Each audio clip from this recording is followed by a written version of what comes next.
ఓం వసుదేవసుతం దేవం కంసచానూరమర్దనం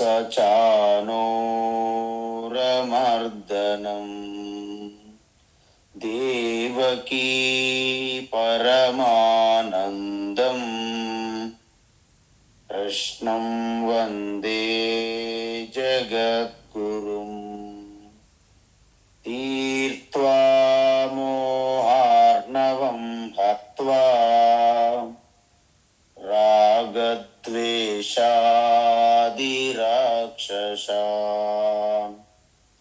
సీతా శాంతి సమాయుక్తా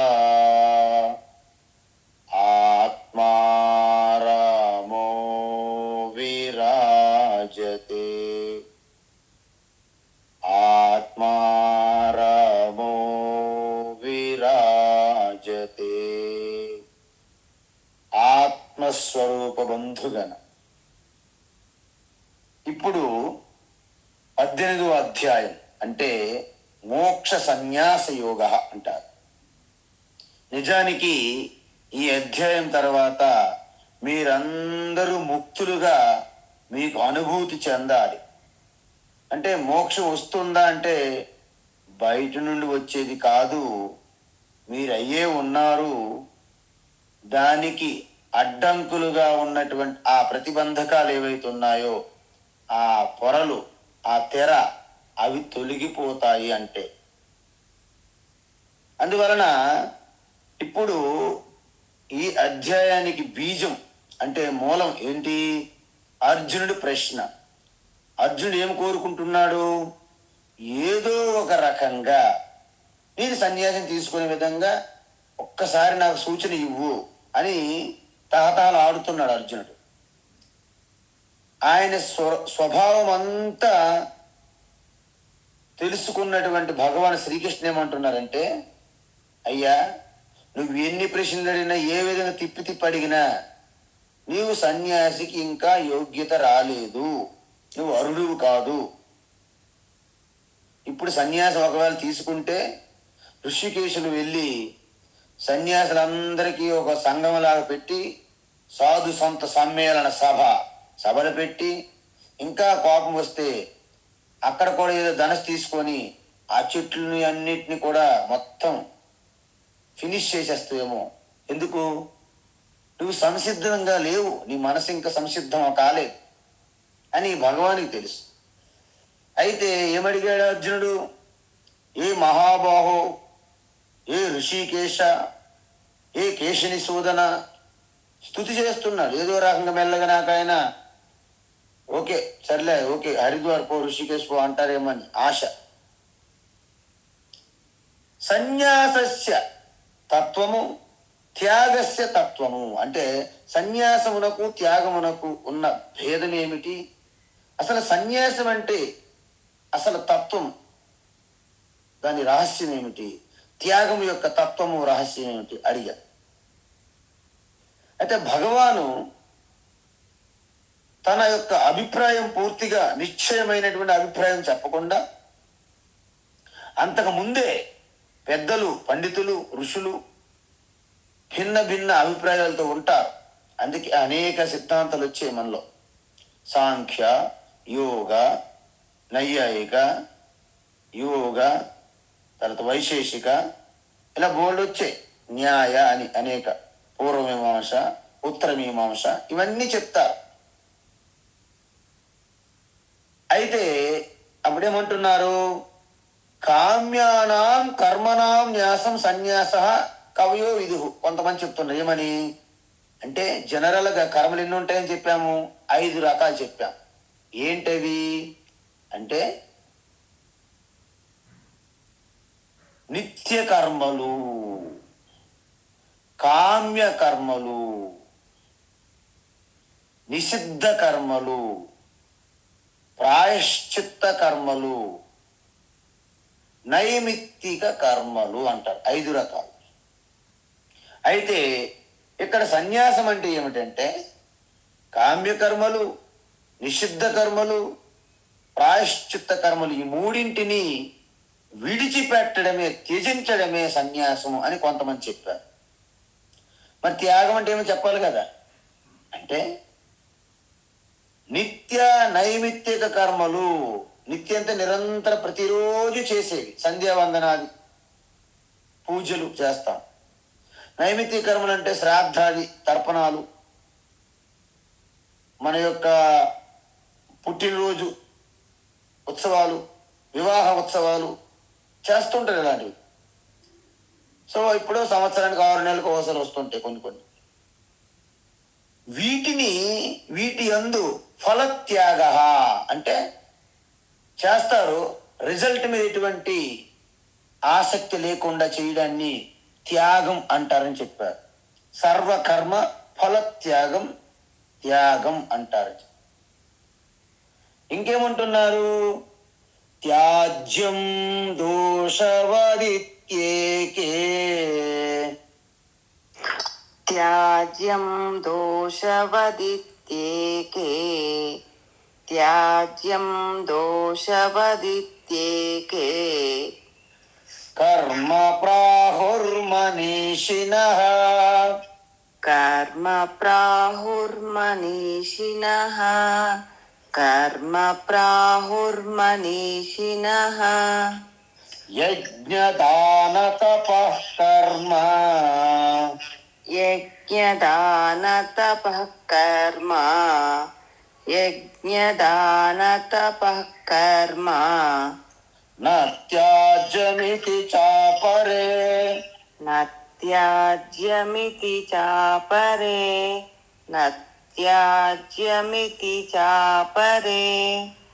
త్యాజ్యం దోషవదిత్యేకే, కర్మ ప్రాహుర్మనీషిణః. త్యాజ్యం దోషవదిత్యేకే, కర్మ ప్రాహుర్మనీషిణః. త్యాజ్యం దోషవదిత్యేకే, కర్మ ప్రాహుర్మనీషిణః. యజ్ఞదాన తపః కర్మ, న త్యాజ్యమితి చాపరే. యజ్ఞదాన తపః కర్మ, న త్యాజ్యమితి చాపరే. యజ్ఞదాన తపః కర్మ, న త్యాజ్యమితి చాపరే. ఇప్పుడు త్యాజ్యం అంటే కొంతమంది ఏమంటున్నారంటే కర్మలన్నీ కూడా దోషంతో మిళితమై ఉంటాయి. ఏ కర్మ అయినా దోషవత్, కర్మలన్నీ త్యాజ్యం, అన్ని త్యజించాలి. ఇక్కడ సన్యాసి దగ్గరే ప్రాబ్లం, త్యాగం దగ్గర ఎవరికి ప్రాబ్లం లేదు. ఏంటి త్యాగం అంటే? ఏంటంటే మీరు నిత్య నైమిత్తిక కర్మలు చేసేటప్పుడు మిగతా 3 వదిలేయండి, అవి ఇందులోకి రావు, ఈ రింగులోకి. ఏంటివి? కామ్య కర్మలు, నిషిద్ధ కర్మలు, ప్రాయశ్చిత్త కర్మలు. అవి విడిచిపెడితే ఇంక 2 మిగిలాయి. ఆ రెండింటిని చేస్తూ కర్మ ఫలము యందు ఆసక్తి త్యాగం చేస్తే దాన్ని త్యాగం అంటారు. దాంట్లో ఎవరికి ఎటువంటి ఇది లేదు, అందరికి ఆమోదమే. కానీ ఈ సన్యాసం దగ్గర ప్రాబ్లం ఏంటి? సన్యాసం కొంతమంది అంటారు ప్రతి కర్మ దోషములతో మిళితమై ఉంటుంది, మిశ్రమంగా ఉంటుంది, కాబట్టి ఆ నిత్య నైమిత్య కర్మలు కూడా త్యాజ్యమేవా అని కొంతమంది అన్నారంట పెద్దవాళ్ళు. ఎవరు? మనీషిణ, మంచి మేధావులు, తెలివైన వాళ్ళు. ఏవో ఈ ఓట్ బ్యాంక్ రాజకీయాల్లాగా ఏదో పెద్ద కొంతమంది జనము అంత గ్యాదర్ అయ్యి వాళ్ళు చెప్పినటువంటి అభిప్రాయం కాదు అది, మనీషిణ.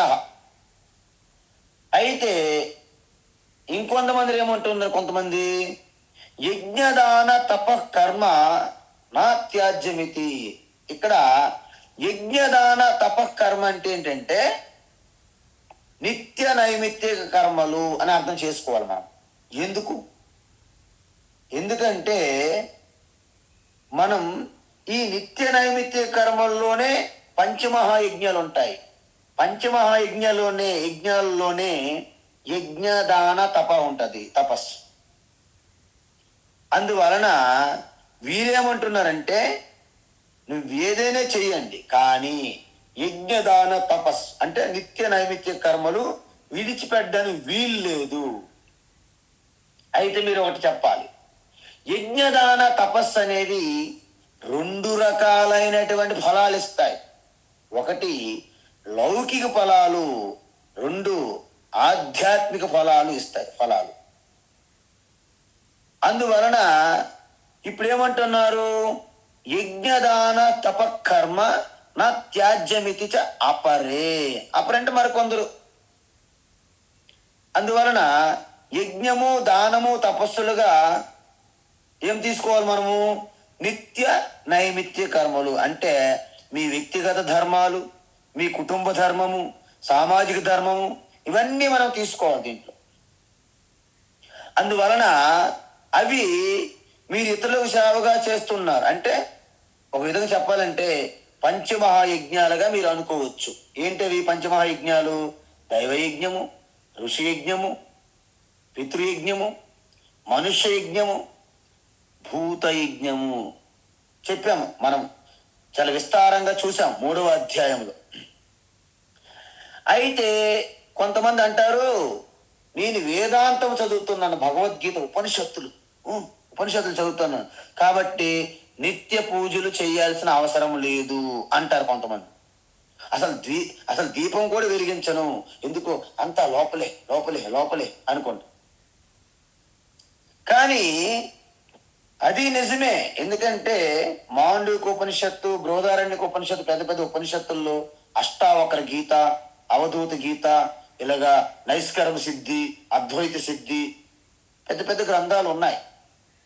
వాళ్ళు నిజంగా చెప్పారు. ఏమని చెప్పారు అంటే, ఎవరైతే కేవలము పైన అంటే ద్వైతంగా ఈశ్వర వేరు నేను వేరు అని ఎవరైతే ఉపాసన కేవలం పూజకే పరిమితం అవుతారో వారిని కృపణః అంటారని చెప్పాడు గౌడపాదాచార్య. ఉపాసనాశ్రితో ధర్మా జాతే బ్రహ్మని వర్తతే ప్రాగుత్పత్తేరజం సర్వం తేనాశౌ కృపణా స్మృతః. అందువలన మనము ఆ వాక్యాన్ని మనం తీసుకోకూడదు. ఎందుకు?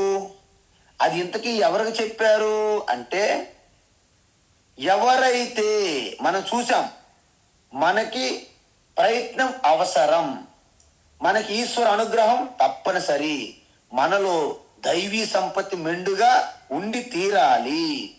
ఇవి ఉన్నప్పుడు ఇక ఎటువంటి పూజలు ఉపాసన మీకు అక్కర్లేదు. ఎందుకు? వాటి స్థానములో నిరంతరము ఈ భగవద్గీత ఉపనిషత్తుల అధ్యయనం చేస్తుంటారు, శ్రవణము, తరువాత మననము, నిధిధ్యాసనం చేసుకుంటారు. అప్పుడు పంచమహాయజ్ఞాలు కూడా మీ నుండి జారిపోతాయి. అప్పుడు యజ్ఞదాన తపస్సులు చేయాల్సిన పని లేదు. కానీ అంతవరకు మీ ప్రయత్నం చెయ్యాలి. మీకు ఈశ్వర అనుగ్రహం పుష్కలంగా ఉండాలి మీ అందువలన మీలో ఆ సద్గుణాలు, దైవీ సంపత్తి మెండుగా వృద్ధి చెందాలి.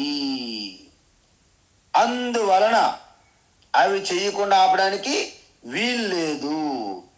ఎందుకు? ఒకవేళ ఆందోళన కలుగు చేసినట్లయితే వాటిని ఎలా మనం బయట పంపేసి చెప్పండి. అందువల్ల మన కర్మల వలన ఎప్పుడు, కామ్య కర్మల వలన ఎప్పుడు మన ఆందోళన బయట పోదు. కానీ మీరు ఒకటి చూడండి, యజ్ఞదాన తపస్కర్మలు అనేవి కేవలం ఈశ్వరార్పణంగా ఆధ్యాత్మిక వృద్ధి కోసం చేస్తే ఏమవుతుంది? అనన్యాశ్చింతయంతో మా ఏ జనా పర్యుపాసతే తేషాం నిత్యాభియుక్తానాం యోగక్షేమం వహామ్యహం. అంటే మొత్తము ఈశ్వరుడు ఇక్కడ మనకి ప్రతిజ్ఞ చేశారు. ఎలా ప్రతిజ్ఞ చేశారు? అవన్నీ నా మీద మీరు విడిచిపెడితే మీ యోగక్షేమాలు నేను తీసుకుంటాను, కాంట్రాక్ట్ తీసుకుంటాను. మనం చూడండి, వివాహం ఇలాంటి పెద్ద పెద్ద కార్యక్రమాలు చేసేటప్పుడు అక్కడ భిక్ష, విందు, భోజనాలు మనం ఏర్పాటు చేయలేము. ఒక్కొక్కసారి మనం ఏం చేస్తాము, క్యాటరింగ్ ఇస్తాం. అదేవిధంగా మీ జీవితంలో మీరు నిర్వర్తించవలసినటువంటి ఇంకేమైనా ఉన్నప్పటికీ అవన్నీ ఆ క్యాటరింగ్ కాంట్రాక్ట్ అనేది ఈశ్వరుడు తీసుకుంటాడు మనది. మీకు ఆయన మీద డౌట్ పడకూడదు, ఆయన చాలా బాగా చేస్తారు మనకంటే.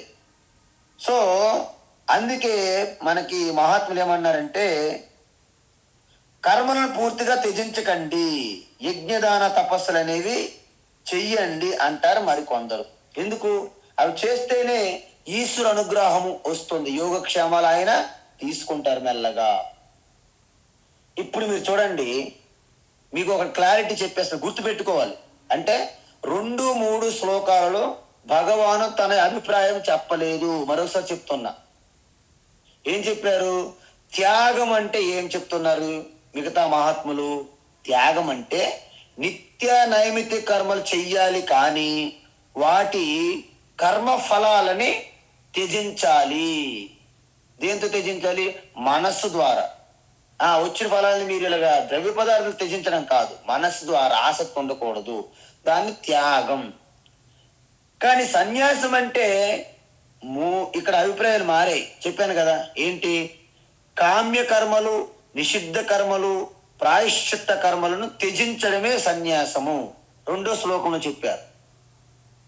3వ శ్లోకంలో ఏం చెప్పారు? సన్యాసం గురించి 2 అభిప్రాయాలు చెప్పారు. ఇక్కడ 2 అభిప్రాయాలు ఏంటి అంటే, అసలు నిత్య నైమిత్య కర్మలు కూడా త్యజించాలి అని కొంతమంది అన్నారు, ఒక గ్రూపు. ఇప్పుడు దాన్ని అంటే ఏంటి? 5 రకాల కర్మలను కూడా త్యజించడమే సంపూర్ణ సన్యాసం అంటారని అది. ఇంకొంతమంది మహాత్ములు ఏమంటున్నారంటే, నిత్య నైమిత్య కర్మలు త్యజించకూడదు, అది నీ యొక్క ఆధ్యాత్మిక వృద్ధికి ఉపయోగపడుతుంది, నీకు పుణ్యాన్ని అందిస్తుంది అని చెప్తున్నారు. ఎటువంటి పుణ్యము? పుణ్యం కూడా 2 రకాలు, లౌకిక పుణ్యము, ఆధ్యాత్మిక పుణ్యము అంటారు. అందువలన ఆధ్యాత్మిక పుణ్యము నీకు కావాలంటే యజ్ఞదాన తపస్సులు చేసి తీరాలి అని కొంతమంది మహాత్ముల యొక్క అభిప్రాయము. ఇప్పుడు ఏమంటున్నారు? ఈ మహాత్ముల అభిప్రాయం అయిపోయింది, ఇక్కడ భగవాన్ అభిప్రాయం చెప్పాలి కదా. అందువలన ఇవన్నీ చిన్న మనకి జిల్లా కోర్టులు, దగ్గర మహా అయితే హైకోర్టు లాగా చెప్పారు మహాత్ముల యొక్క అభిప్రాయాలు. ఇప్పుడు భగవాను అల్టిమేట్ తీర్పు వస్తుంది, verdict, the final judgement day అంటారు కదా. ఇప్పుడు భగవాన్ చెప్తున్నారు అన్నమాట. ఏమని అంటే, నిశ్చయం శృణు మే తత్ర,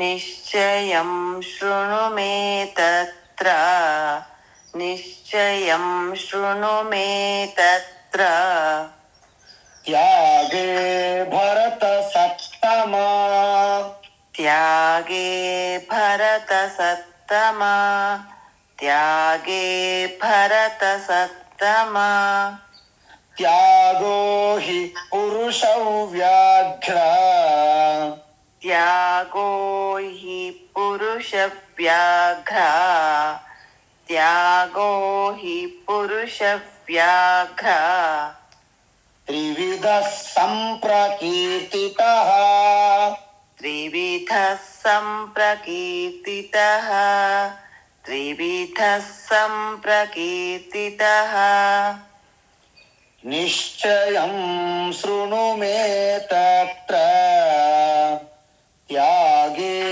భరత సప్తమా, నిశ్చయం శృణు మే తత్ర, త్యాగే భరత సత్తమా, నిశ్చయం శృణు మే తత్ర, త్యాగే భరత సత్తమా, త్యాగో హి పురుష వ్యాఘ్ర, త్రివిధ సంప్రకీర్తితః, త్యాగో హి పురుష వ్యాఘ్ర, త్రివిధ సంప్రకీర్తితః, త్యాగో హి పురుష వ్యాఘ్ర, త్రివిధ సంప్రకీర్తితః. ఉత్తమం. ఇప్పుడు కృష్ణార్జునులు ఎలా ఉంటారంటే మన చదరంగం ఆడుతారు చూడండి, చెస్, అలా ఉంటదన్నమాట. అర్జునుడు బాగా తెలివితేటలు వాడాడు. ఏంటి, శ్రీకృష్ణుని 3-4 పదాలతో పొగిడితే ఆయన ఏదో ఈ పొగడతలు పడిపోయి నా లోపల ఉన్నటువంటి కోరికను తీర్చేస్తారేమని ఆశపడి ఓ కేశవ, ఓ మహాబాహో, ఓ కేశని శోధన అని పొగిడాడు. మరి శ్రీకృష్ణ ఆయనకంటే స్మార్ట్ కదా, చెప్పాం కదా. ఆయన ఒక ఎత్తు వేస్తే ఈయన 10 ఎత్తులు వేస్తాడు. ఈయన అసలే రింగ్ మాస్టర్. ఈయన అసలే ఎలాంటి అంటే కింగ్ మేకరు, కింగ్ కాకపోయినా. కాబట్టి కృష్ణ ఏమంటున్నారంటే ఓ భరత సత్తమా, అబ్బా భరత సత్తమా అంటే ఓ భరత వంశంలో శ్రేష్ఠుడా.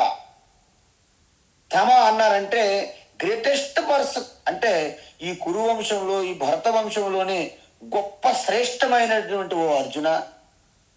శ్రీకృష్ణ తెలుసు, ఇంత లాగి లాగి చెప్పినప్పటికీ ఇంకా నీకు త్యాగము సన్యాసం కూడా అడుగుతున్నావంటే నువ్వు ఎంత గొప్పడువో నాకు తెలుసు. లోపల ఉంచుకొని బయటికి ఓ భరత సత్తమా అంటున్నావు. భరత సత్తమా అని ఒకటే కాదు, పురుష వ్యాఘ్ర. వ్యాఘ్ర అంటే పులి, చూసారా, పులి, కొమరం పులి, ఏవో గబ్బర్ పులి, పులి తీస్తారు మన వాళ్ళు సినిమాలో కూడా వినుంటారు మీరు. పులి అంటే అంటే ఇంకా చాలా ధైర్య సాహసాలకి పెట్టింది పేరు అన్నమాట మాట. పురుష వ్యాఘ్ర అంటే మనుషులందరిలో కూడా శ్రేష్టమైనటువంటి టైగర్. టైగర్ అంటారు మనం, టైగర్ టైంకి రాడు అంటారు మన వాళ్ళు. అందువలన ఎందుకు టైంకి వస్తే ఆయన పట్టించుకోరు కదా, అందుకే లేటుగా వస్తారండి మన వాళ్ళు, పెద్దవాళ్ళందరూ. పురుష వ్యాఘ్ర ఓ భరత సప్తమ అని భగవాన్ కూడా ఒక చిన్న పవర్తలు పొగిడారు అర్జునుడికి. అయితే ఏమంటున్నారంటే మీరు ఒకసారి గమనించాలి, ఇక్కడ శాస్త్రం ఏం చెప్తుంది, సన్యాసం అనేది అందరికీ తీసుకునేది కాదు. మీకేదో డబ్బులు ఉన్నాయని హ్యాండ్ బ్యాగ్లు వేసుకొని నేను షాపింగ్ అని, విండో షాపింగ్ అని రకరకాల పేర్లు పెట్టి మనం వెళ్ళడానికి కాదు సన్యాసం తీసుకోవడానికి. మిగతా మహాత్ములు ఏం చెప్పారు, అసలు ఎవరు సన్యాసి తీసుకోవాలి, ఎవరికి సన్యాసం అనేది చెప్పకుండానే చెప్పేశారు. భగవాన్ ఏమంటున్నారంటే ఇంతకీ సన్యాసం అనేది అందరూ తీసుకునేది కాదు. ఎందుకు కాదు అంటే మన సన్యాసం అనేది మనకు పద్ధతిలో పెట్టారు. 2 రకాల సన్యాసులు ఉన్నాయి మనలో. ఏంటి, సహజంగా అదొక క్రతువుగా ఏర్పాటు చేసి మీకు కొత్త కాషాయాంబరాలు ధరింపజేసి దానికి ముండేం చేసుకొని యజ్ఞోపవీతము పిలక అవన్నీ తీయించి గురువు గారు మీకు సన్యాసాశ్రమం ఇస్తారు. దాన్ని ఆశ్రమ సన్యాసి అంటారు.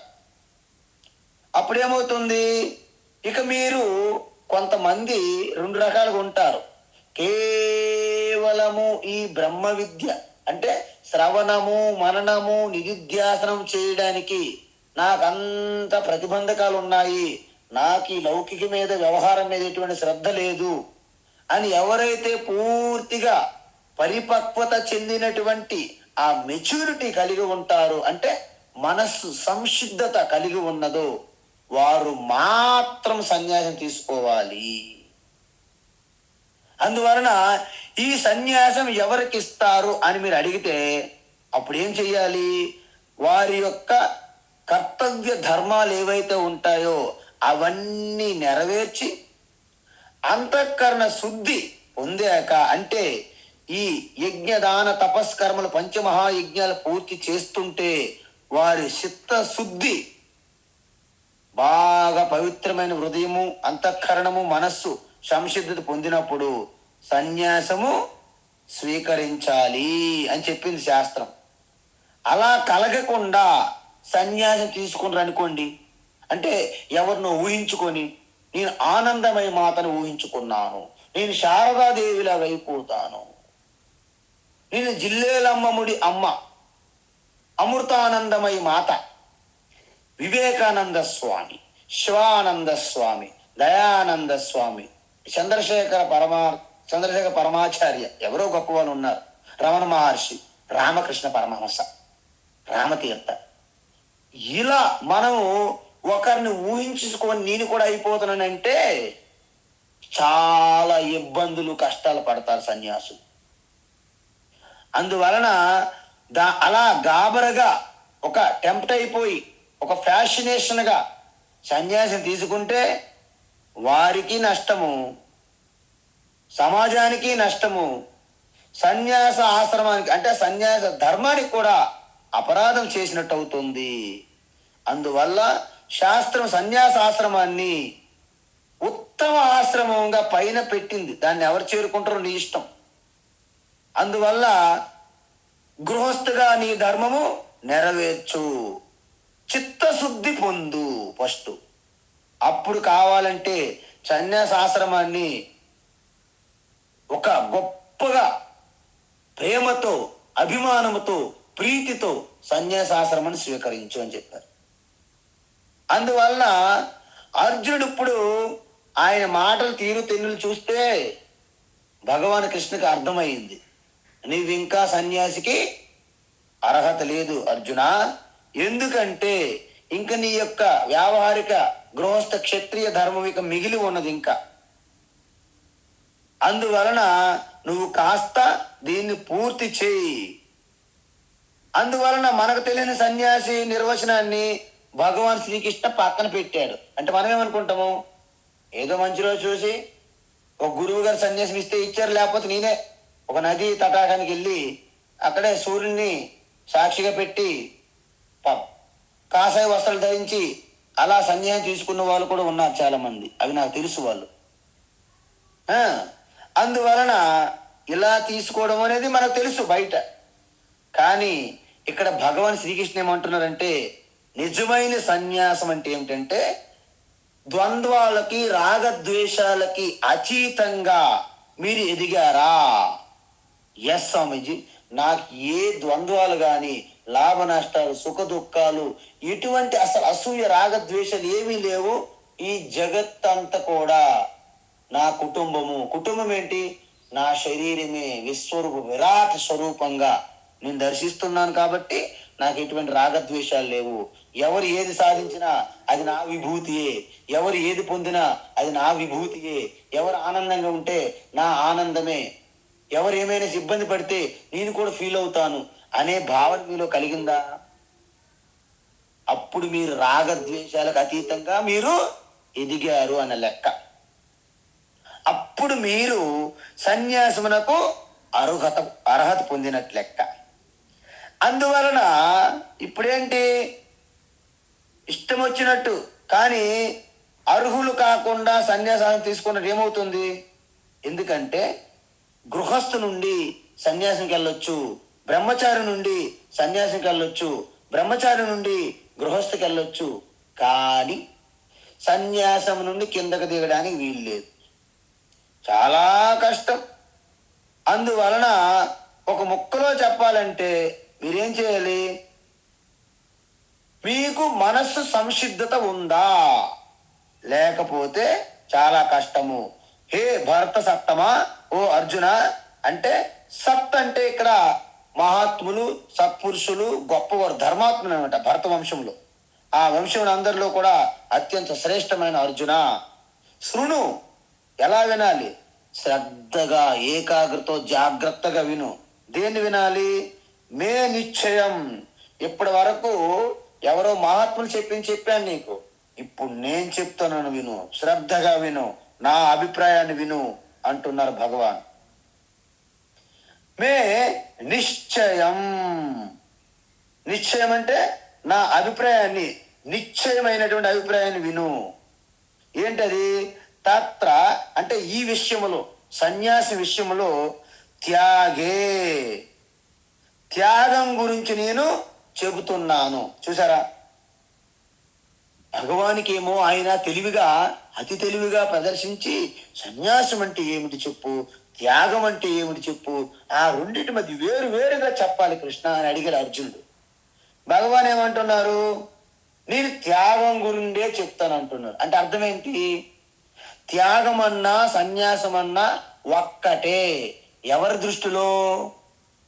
భగవాన్ శ్రీకృష్ణ యొక్క దృష్టిలో. భగవాన్ దృష్టిలో త్యాగం అన్నా సన్యాసం అన్నా ఒకటే అర్థం. అందువలన కృష్ణ పరమాత్మ దాని గురించి చెప్తారు. ఎందుకు?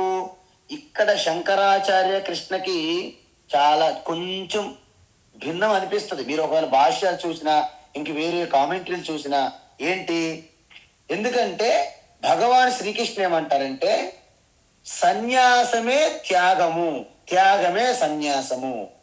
కాబట్టి ఇప్పుడు మీకు ఈ 5, 6, 7 శ్లోకాల్లో అసలు ఎవరిది సన్యాసము, ఎవరిది సన్యాసం అక్కర్లేదు అని చెప్పేందుకు ఆ బ్యాక్గ్రౌండ్ తయారు చేస్తున్నారు భగవాన్ శ్రీకృష్ణ. చేసి తరువాత ఎన్ని రకములు త్యాగములు ఉన్నాయి, ఇన్ని రకములు త్యాగములు నేను అన్నాను అనుకోండి, మీరు ఎన్ని రకాల సన్యాసులను కూడా అర్థం చేసుకోవచ్చు. ఎందుకంటే సన్యాసం అన్నా త్యాగమన్నా ఒక్కటే ఎవరి దృష్టిలో, భగవాన్ శ్రీకృష్ణ యొక్క అభిప్రాయంలో. కాబట్టి ఏమంటుందంటే మొదటి 2-3 శ్లోకాల్లో మహాత్ములు మేధావులు త్యాగానికి సన్యాసికి భేదాన్ని చెప్పారు. కానీ భగవాన్ శ్రీకృష్ణ మాత్రము 2 ఒకటే అని చెప్పారు. ఎందుకు? ఏ పురుష వ్యాఘ్ర అంటే పురుషుల్లో శ్రేష్టమైనటువంటి ఓ గొప్ప పురుషోత్తమ, అర్జునుడు కూడా పురుషోత్తమ అంటున్నాడు భగవాన్ శ్రీకృష్ణ, అంటే పురుషుల్లో ఉత్తముడు. త్యాగో హి త్రివిధ సంప్రకీర్తిత, త్యాగాన్ని కూడా 3 రకాలుగా ఉంటాయి. ఇప్పుడు త్యాగం అంటే సన్యాసం అని కూడా అనుకోవాలి, చెప్పాను. ఈ 2 విడదీయకూడదు ఇక నుండి. భగవాన్ శ్రీకృష్ణ విషయంలో త్యాగమే సన్యాసము. కాబట్టి అర్జునుడు రెండింటిని వేరువేరుగా చెప్పమన్నారు. కానీ భగవాన్ ఏమంటున్నారు, అదే సన్యాసము 3 రకాలు అంటున్నారు ఆయన. అర్జునుడు ఏమడిగాడు, త్యాగం ఒకటి సన్యాసం ఒకటి 2. భగవాన్ ఏమంటున్నారు, త్యాగము సన్యాసి 2 వేరు కాదు, 2 ఒకటే, అవి కూడా 3 రకాలు ఉన్నాయి అంటున్నారు భగవాన్ శ్రీకృష్ణ. చూసారా, మనము ఒకటడితే 3 ఇచ్చినట్లు లెక్క. అందువలన ఇప్పుడు ఈ సన్యాసం 3 రకాల సన్యాసాలు లేదా 3 రకాల త్యాగాలు తెలుసుకునే ముందు అసలు సన్యాసం తీసుకోవడానికి, త్యాగానికి సన్యాసానికి ముందు మనలో ఉన్న పరిస్థితి ఏంటి, మన మానసిక సంసిద్ధత ఏమిటి అని చెప్పాలి. దాన్ని భగవాన్ ఇప్పుడు ప్రారంభిస్తున్నారన్నమాట. యజ్ఞదాన తప కర్మ, యజ్ఞదాన తపః కర్మ, యజ్ఞదాన తపః కర్మ, నాత్యాజ్యం కార్యమేవ తత్, నత్యాజ్యం కార్యమేవ తత్, నత్యాజ్యం కార్యమేవ తత్. యజ్ఞోదానం తపశ్చైవ, యజ్ఞోదానం తపశ్చైవ, యజ్ఞోదానం తపశ్చైవ, పావనాని మనీషిణాం, పావనాని మనీషిణాం, పావనాని మనీషిణాం. యజ్ఞదాన తపః కర్మ, నాత్యాజ్యం కార్యమేవ తత్, యజ్ఞదాన తపః కర్మ, నత్యాజ్యం కార్యమేవ తత్. యజ్ఞదాన తపః కర్మ, నత్యాజ్యం కార్యమేవ తత్. యజ్ఞోదానం తపశ్చైవ పావనాని మనీషిణాం, యజ్ఞోదానం తపశ్చైవ, పావనాని మనీషిణాం. యజ్ఞోదానం తపశ్చైవ, పావనాని మనీషిణాం. ఉత్తమం. ఇప్పుడు సన్యాసం గురించి చెప్పే ముందు అసలు ఈ సన్యాసం కోసం ఎవరు అర్హులు, అసలు సన్యాసం గురించి చెప్పాలి, ఎవరికి చెప్పాలి మనం, ఎందుకంటే సన్యాసం అంటే ఇదేమైనా మార్కెట్లో దొరికేది కాదు కదా. కాబట్టి భగవాన్ ఏమంటున్నారంటే శాస్త్రం అంతా కూడా మొత్తం మానవాళిని, సమస్త మానవాళిని 2 గ్రూపులుగా చూస్తుంది శాస్త్రం. ఏమిటంటే ఏ జ్ఞానం తెలుసుకుంటే మీరు పూర్తిగా మానసిక ఆధారపడము, మానసిక దౌర్బల్యము, రాగద్వేషాలు, సుఖదుఖాల నుండి బయటపడి, ఆందోళనలు, అలజడులు, ఈ అశాంతి నుండి బయటపడి ప్రశాంతమైనటువంటి ఆనందముగా ఉండే ఆ మోక్షాన్ని పొందడానికి ఆత్మజ్ఞానం అవసరం. అదొక్కటే మార్గం. అయితే ఒక గ్రూప్ ఏంటంటే డైరెక్ట్గా ఆత్మజ్ఞానాన్ని పొందడానికి ఇంకా యోగ్యత ఉండదు. ఒక గ్రూప్ ఏంటి, యోగ్యత సాధించి ఉంటారు. అందువలన జ్ఞానయోగ ప్రాప్తిని పొందిన వారు ఒక గ్రూపు. అంటే ఏంటి అర్థము, వారి యొక్క మనస్సు సంసిద్ధంగా ఉన్నది, చిత్తశుద్ధి కలిగి ఉన్నారు అని అర్థం. అందువలన వారికి ఎటువంటి ఆధారపడడం లేదు. అంటే మానసికంగా, శారీరకంగా దాని గురించి చెప్పట్లేదు శాస్త్రం. అందువలన వారు అన్నీ ఉన్నా ఓకే, అన్నీ లేకపోయినా ఓకే, ఆ పరిస్థితులు ఉంటారన్నమాట. అందువలన వారి మనస్సు అనుబంధాలని దేన్నైనా కలిగి ఉండొచ్చు, విడిచిపెట్టి కూడా ఉంటారు హ్యాపీగా, వాళ్ళకేం ప్రాబ్లం లేదు. యోగరతోవా భోగరతోవా సంగరతోవా సంగవిహీన అలా ఉంటారన్నమాట. మరి రెండో రకం ఏంటి అంటే జ్ఞానయోగ ప్రాప్తి పొందని వారు. అంటే అంతఃకరణం అశుద్ధం, వారి యొక్క మలిన అంతఃకరణము రాగద్వేషాలకి, కామక్రోధ లోభ మోహ మదమాత్సర్యాలకి చిక్కుకుంటారన్నమాట అందులో, ఆ వలలో.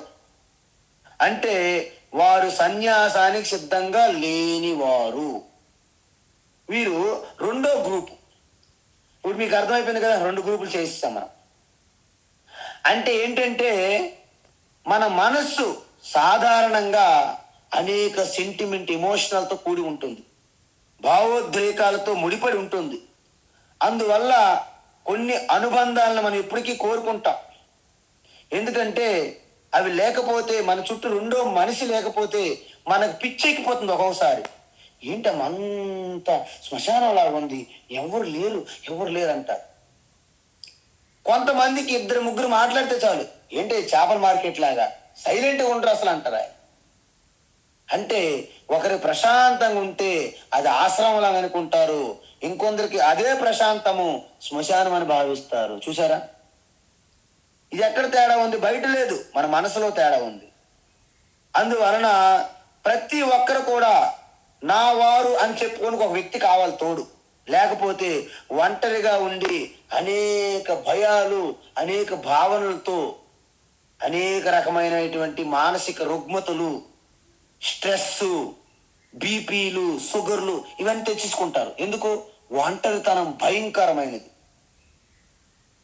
అందువలన ఈ మధ్య కాలంలో మీరు సైకియాట్రిస్ట్ అంటే మన సైకాలజిస్టులు అంటారు కదా, అక్కడికి వెళ్తే వాళ్ళు అంటారు సన్యాసులు ఎక్కువైపోతున్నారు, మామూలు వాళ్ళకంటే, సాధారణ ప్రజల కంటే ఎక్కువ మంది సన్యాసులు ఉన్నారంట.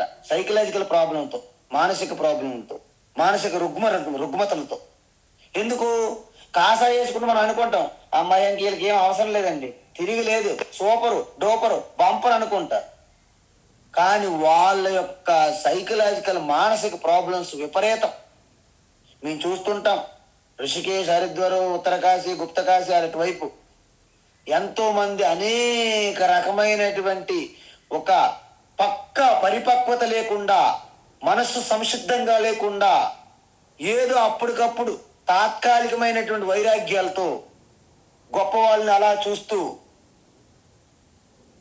సన్యాసం తీసుకొని ఆ తర్వాత వారు పడినటువంటి ఇబ్బందులు చూస్తే మనకు జాలేస్తుంది.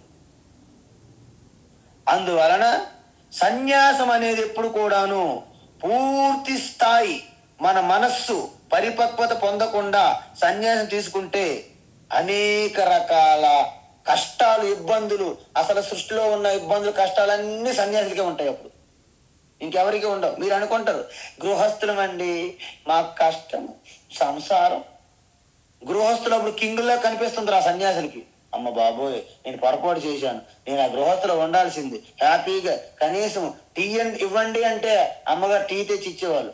టీ ఇవ్వండి అంటే ఎవరో నా వైపు చూడట్లేదే అని సన్యాసి బాధ అక్కడ.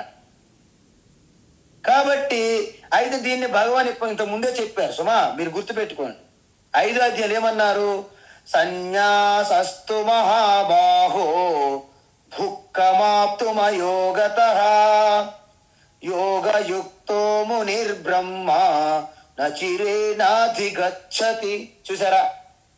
సన్యాసతు ఏ మహాబాహు అర్జున, సన్యాసం అనేది యోగ్యత లేకుండా తీసుకుంటే అత్యంత దుఃఖతరం అని చెప్పారు భగవాన్ శ్రీకృష్ణ. యోగ్యత ఉన్నవాడికి రాజాది రాజా. అసలు నిజం చెప్పాలంటే సన్యాసి అనేది మీ మహారాజులు. యాక్చువల్ చెప్పాలంటే రాజ్యాలు లేని రాజులు మేము. ఉత్తర భారతదేశం చూస్తే ఏ చదువు లేని అమ్మాయినా ఎవరైనా సరే మహారాజ్ ఆइए आइए कुछ కాఫీ పియేంగే క్యా, పానీ పియేంగే, ఆ బయటి స్వామీజీ మహారాజ్ మహారాజ్ అని పూజిస్తారు ప్రతి సన్యాసులకి. నిజంగా మహారాజులే.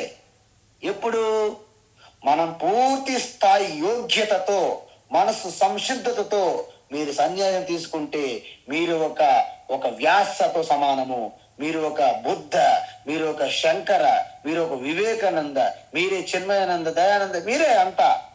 ఎవరైనా సరే చంద్రశేఖర పరమాచార్య, రమణ, రామకృష్ణ, ఆనందమయి, అమృతానందమయి, ఎవరైనా సరే మదాలస, చూడాల, ఎవరైనా సరే ఎప్పుడు మనం సంసిద్ధతగా ఉండి తీసుకోవాలి. గాబరపడి తీసుకుంటే ఆ ప్రమాదాలు కూడా మళ్ళీ మనం చూస్తున్నాం ఇప్పుడు. అయితే మీరు ఒక చిన్న ఉదాహరణ చెప్తాను.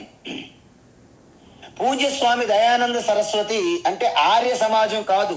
ఎప్పటికీ చాలా మంది కన్ఫ్యూజ్ అవుతున్నారు. దయానంద స్వామి అనగానే ఆర్య సమాజం కనెక్ట్ అయిపోతున్నారు. కానీ పూజ్య స్వామి దయానంద సరస్వతి గారు అంటే మా పరమ గురువు మొదట్లో చిన్మయానంద వారిని బాగా ఆకర్షితులయ్యారు. వారితో పాటు బ్రహ్మచారిగా ఉంటూ వారికి ఒక కంప్లీట్ ఒక టైప్ రైటర్గా అలాగ స్టెనోగ్రాఫర్గా ఉంటూ ఉత్తరకాశీ, ఋషికేశ్ వెళ్ళేవారు. అప్పుడు చాలా మంది సన్యాసులు కలిసేవారు. ఆయన వాళ్ళ దగ్గర చెప్పేవారు, నేను అతి త్వరలోనే సన్యాసం తీసుకోవాలి, సన్యాసమే నా యొక్క జీవిత లక్ష్యము, నాకు గీలు అనేవారు ఆయన. అక్కడ సన్యాసులు అన్నారు, నాయన ఎట్టి పరిస్థితులు అలాంటి తప్పు చెయ్యకు. ఏంటి తప్పు? సన్యాసం మాత్రం తీసుకోవద్దు బాబు, నువ్వు మంచి బ్రహ్మచారిలాగా ఉన్నట్టున్నావు, సన్యాసం తీసి మాత్రము అలాంటి ఇబ్బందుల్లో మాలాగే ఇబ్బందులు పడకు అనేవాళ్ళని. ఎందుకంటే వాళ్ళందరూ కూడా కొంతమంది అన్నారు సీక్రెట్ గా, బయట చెప్పకూడదేమో నాకు తెలీదు, అయినా చెప్పేస్తాను నాకేం భయం లేదు కాబట్టి. కొంతమంది అనేవాళ్ళు ఆ చిన్మయానంద మాటల్లో పడి మేము ఎంతో మంది సన్యాసం తీసుకొని అన్నారంట. అంటే Swami Chinmayananda is the lion like సింహం, వేదాంత కేసరి. ఇప్పుడు మీలో అది సంసిద్ధత లేకుండా ఆయన మాటలు, ఆయన వ్యవహార శైలి, ఆయన జీవన విధానము అన్నిటికీ ఆకర్షితులైపోయి సన్యాసం తీసుకుంటే ఏం లాభం? అందువలన దయానంద స్వామి అలా పరిపక్వత లేకుండా, సంసిద్ధత లేకుండా కాదు కదా, ఆయన ఆల్రెడీ ముందే సంసిద్ధత అయి ఉన్నారు. కాబట్టి దయానంద స్వామి సన్యాసం తీసుకొని వెనక్కి రాలేదు. కాబట్టి ఇక్కడ మీకు ఎందుకు చెప్పానంటే సన్యాసం అనేది మీరు అనుకున్నట్టు అంతా రెడ్ కార్పెట్ ఏం కాదు. ఎవరికి రెడ్ కార్పెట్? ఎవరైతే జ్ఞానయోగ ప్రాప్తి, ఆ దైవీ సంపత్తి పొందుతారో, అంటే మన పురుష ప్రయత్నం, మానవ ప్రయత్నము, ఈశ్వర అనుగ్రహము, సద్గుణ అంటే దైవీ సంపత్తి కలిగి ఉన్నవారు, సద్గుణాలు, వీరు సన్యాసం అనేది నిరంతరం ప్రతి క్షణం కూడా దాన్ని ఆహ్లాదిస్తారంటే అనుభవిస్తారు, అనుభూతి చెందుతారు. నేను వెళ్ళినప్పుడు కూడా అలాగే అన్నారు. ఋషికేశులో బ్రహ్మచారి ఉంటే చాలా మంది నన్ను సన్యాసం వద్దు అనేవారు. నేను అన్నాను, నా జీవితంలో ఎప్పుడు కూడా సన్యాసి వద్దు, తక్కువ అనేది లేదు. ఇప్పుడు కూడా ఇంకా సన్యాసి మీద ప్రీతి పెరుగుతుంది తప్ప ఎప్పుడూ తగ్గలే. అది దాని యొక్క సంసిద్ధత బట్టి ఉంటుంది, యోగ్యత. కాబట్టి ఇంతకీ సన్యాసం అనేది ఎవరికి చెప్పాం కదా. అందువలన ఈ సన్యాసం అనేది అందరికీ కాదు. కాబట్టి ఇక్కడ భగవాన్ ఏమంటున్నారంటే, సన్యాసం ఎందుకు కష్టము చెప్పండి మీరు. సన్యాసం అంటే ఒకటే బట్టలు, ఒక కలర్ బట్టలు వేసుకోవటం అంటే అవకాశం లేదు. ఎప్పుడు చూసినా ఈ కాషాయం బట్టలే తిరిగేసి మరిగేసి అవే కట్టుకోవాలి. కలర్ఫుల్ లైఫ్ లేదు మనలోన, కలరు లేదు, కలర్ఫుల్ లైఫ్ లేదు అనమాట సన్యాసి అనుకుంటారు కొంతమంది. పోనీ వాళ్ళ యొక్క ఆహారంలో ఏమైనా మార్పు ఉందంటే ఏముండవు. చప్పని రొట్టి దాలు రొట్టి అలాగే మార్చుకోవాలి తప్ప వేరే మార్గాలు లేవు. అందువలన ఈ సన్యాసం అంటే నిజం చెప్పాలంటే వాళ్ళు చాలా ఒంటరిగా జీవిస్తుంటారు కొంతమంది సన్యాసులు. అందుకే కొంతమంది గృహస్థులు ఎవరైనా కలిస్తే వాళ్ళతో అతుక్కుపోయి లోడ ఒక మొత్తం ఎలాగైతే రిజర్వాయర్ నుండి నీరు ఎలాగ వస్తుందో అలా మాట్లాడడం ప్రారంభిస్తారు. ఎందుకు? వారితో మాట్లాడడానికి ఎవరు ఉండరు. వారికి కావలసిన సమయం ఉంటుంది, కానీ ఒక శాస్త్రము, ఒక సరైన గురు పరంపర లేకపోతే చాలా ప్రమాదం సన్యాసం. అందువల్ల తస్మాత్ జాగ్రత్త. సన్యాసం అనేది అందరికీ సమానంగా తీసుకునేది కాదు. సన్యాసం అనేది నిజంగా చెప్పాలంటే దానికి ఒక యోగ్యత వచ్చినప్పుడే, అది ఒక పండు పండినప్పుడే చెట్టు నుంచి రాలి పడాలి. అంతే మనం కాయ తెంపి దాన్ని కెమికల్స్ రసాయనాలు వేసి ఎంత పసుపుగా మారినా లోపల పులిపే ఉంటుంది. సన్యాసి పరిస్థితి కూడా అంతే. బయట కాషాయ బట్టలు వేసినంత మాత్రాన ఈజ్ నాట్ ఏ రియల్ సన్యాసి, ఈజ్ నాట్ ఏ రియల్ యోగి. ఈ మేబీ బయటికి సన్యాసి కనిపించవచ్చు కాషాయ అంబరదారి. అందుకే భగవాన్ ఏమంటున్నారంటే, యజ్ఞదాన తప కర్మ నాత్యాజ్యం విడిచిపెట్టకూడదు ఎట్టి పరిస్థితుల్లో. అందుకే మీరు వేదాంతం చదవండి, భగవద్గీత చదవండి, నిరంతరము మీ భక్తి వదలకూడదు. అది కవచం. మీకు ఏ సమయంలోనైనా సరే, ఏ ప్రదేశంలోనైనా సరే మిమ్మల్ని ఒక కవచంగా కాపాడుతుంది. లేకపోతే మనం ఏం చేస్తారు, ఇప్పుడు యూత్ కుర్రోలు చూడండి, ఆడపిల్లలు మగపిల్లలు అందరూ కూడా ఈ యొక్క స్మోకింగ్, ఈ డ్రగ్స్, ఈ లిక్కర్లు ఇవన్నీ తాగేస్తున్నారు. మొన్న ఎవరో చెప్పారు, మగవారి కంటే ఆడవాళ్ళు ఎక్కువ తాగుతున్నారట మందు, స్మోకింగ్లు అంట. ఎంత దురదృష్టం ఈ సమాజానికి, ఎంత హానికరం చెప్పండి. అందువలన ఇప్పుడు మనకి ఎప్పుడైతే మనం ఒక కంప్లీట్ ఆధ్యాత్మిక సంబంధం పెట్టుకోవాలి ఈశ్వరునితో, అందువలన అది మనం ఎప్పుడు కూడా విడిచిపెట్టకూడదు. ఎందుకంటే మన ధర్మము, మన సంప్రదాయము, మన సంస్కృతి ప్రపంచం కల్లా ఎందుకంటే గొప్పదంటే, కొన్ని దేశాలలో ఈ రష్యా, చైనాలు, కమ్యూనిస్ట్ దేశాలు ఎందుకు వచ్చాయి? అనేక దేశాలలో పేదరికం పెరిగిపోతే వాళ్ళు విప్లవాలు, రెవల్యూషన్ పెరిగిపోతాయి. యుద్ధాలు చేస్తారు, ఉద్యమాలు చేస్తారు, వీధులు పడి, రోడ్డు పడి. కానీ భారతదేశంలో పేదరికం కూడా ఇప్పుడు తగ్గట్లేదు, పెరుగుతూనే ఉంది. కానీ ఎప్పటికి కూడా మన లా అండ్ ఆర్డర్ కంట్రోల్లో ఉందంటే అర్థం ఏంటి? ఎంత పేదవాడైనా కత్తులు కటారులు తీసుకొని, గన్నలు తీసుకొని రోడ్డు మీద పడ్డు, వాడికి తెలుసు ఈశ్వర భక్తి, వాడికి తెలుసు ఈశ్వరుడు అనేవారు ఉన్నారు, వానికి తెలుసు రాజుయే కింకరుడు, కింకరుడే రాజు అగునని వారికి తెలుసు. ఇవన్నీ కూడా తాత్కాలికమని తెలుసు. కాబట్టి ఈ రోజు ఎంత పేదరికంగా స్లమ్ ఏరియాలో ఉన్నప్పటికీ, గుడిసెల్లో ఉన్నప్పటికీ మన వాళ్ళు శాంతంగా వాళ్ళ ముఖాల్లో చిరునవ్వులు చూడగలుగుతున్నాం. ఎంతో డబ్బులు, ధనాలు, ఆస్తుపాస్తులు సంపాదించుకున్న వారికి నిద్ర రాదు ప్రతిరోజు. ఇదంతా కూడా ఇది సనాతన ధర్మం యొక్క గొప్పతనం. అందుకే మనం ఇంత పేదరిక స్థితిలో కూడా మనం చిరునవ్వులు చిందిస్తున్నామంటే మనలో దైవ చింతన ఉన్నది. ఆ దైవ చింతన అనేది మనకు కవచం, మనకు ఒక శక్తి. దైవ చింతన is the boost of our energy, our శాంతి. కాబట్టి సనాతన ధర్మము అందుకే ఈ రోజు లేకపోతే మన దేశంలో ఉన్న పేదరికాన్ని బట్టి చూస్తే ఈ పాటికి రష్యా విప్లవము, ఫ్రెంచ్ విప్లవాలు, అమెరికా విప్లవాలు వచ్చేయాలి ఈ పాటికి. కానీ మన దేశంలో విప్లవాలు అలా రావు.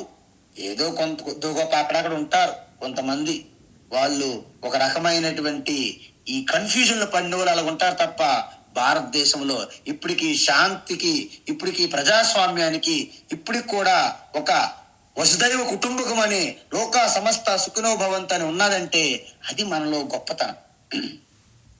అందువలన ఈ విధంగా మనం చెప్పాలి. ఇప్పుడు కూడా మీరు అందరిని మనం తీసుకోకూడదు. ఇప్పుడు కూడా కొన్ని గ్రామాల్లో వెళ్తుంటాం, అప్పుడప్పుడు పాదయాత్రలు చేస్తుంటాం, అప్పుడు సత్సంగాలకు వెళ్తుంటాం. వాళ్ళ ఇల్లు చూస్తే మనకే జాలేస్తుంది. వాళ్ళ దగ్గర డబ్బులేమి ఉండవు, కానీ రోడ్డు మీద మేము వెళ్తుంటే పరిగెత్తుకొని వచ్చి 5 రూపాయలు ఇవ్వడము, 10 రూపాయలు ఇవ్వడం ఇస్తున్నారు. ఇప్పుడు కూడా చాలా పేద స్థితిలో వారి దగ్గర ఉన్నదే 100 రూపాయలు ఉంటుందో 50 రూపాయలు ఉంటుందో, అప్పటికి 10 రూపాయలు తీసి ఇవ్వగలుగుతున్నాడు. అంటే ఎలా ఇవ్వగలుగుతున్నారు అంటే ఇప్పటికి కూడా ఆ కాషాయంబరం ధరించే సన్యాసి మీద ఉన్నటువంటి భక్తి, గౌరవం.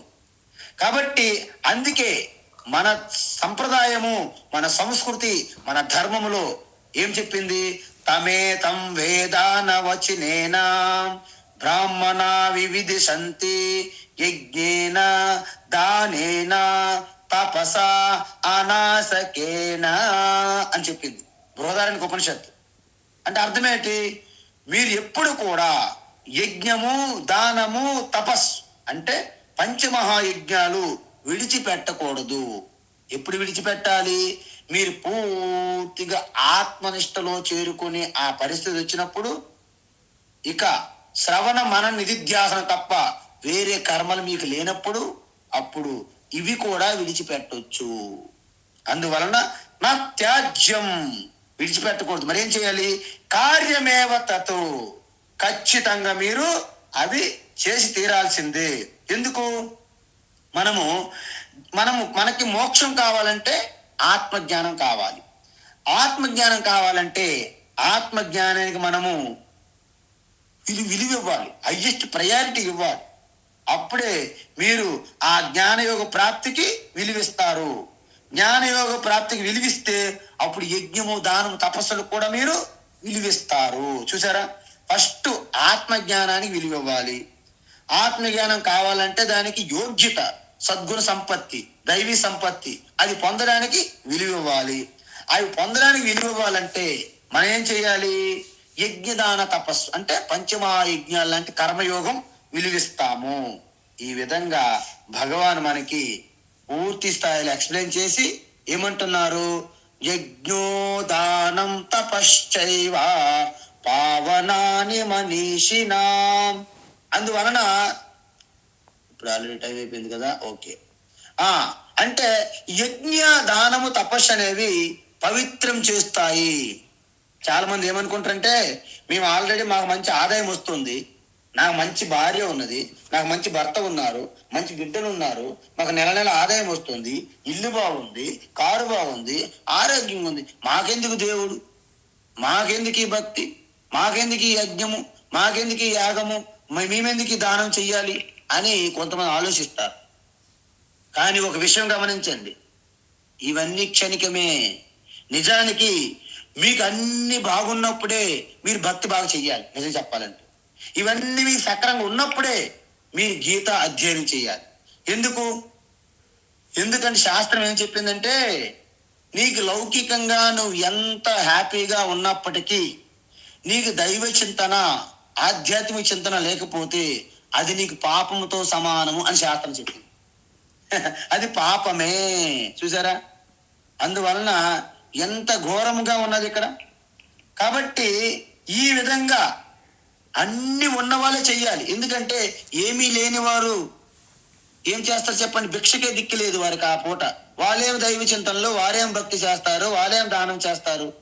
అన్ని ఉన్నవారే చెయ్యాలి. ఎందుకంటే ఈ మనీషిన అంటే దాని విలువ వారే తెలుసుకోగలరు. ఏంటి తెలుసుకోగలరు?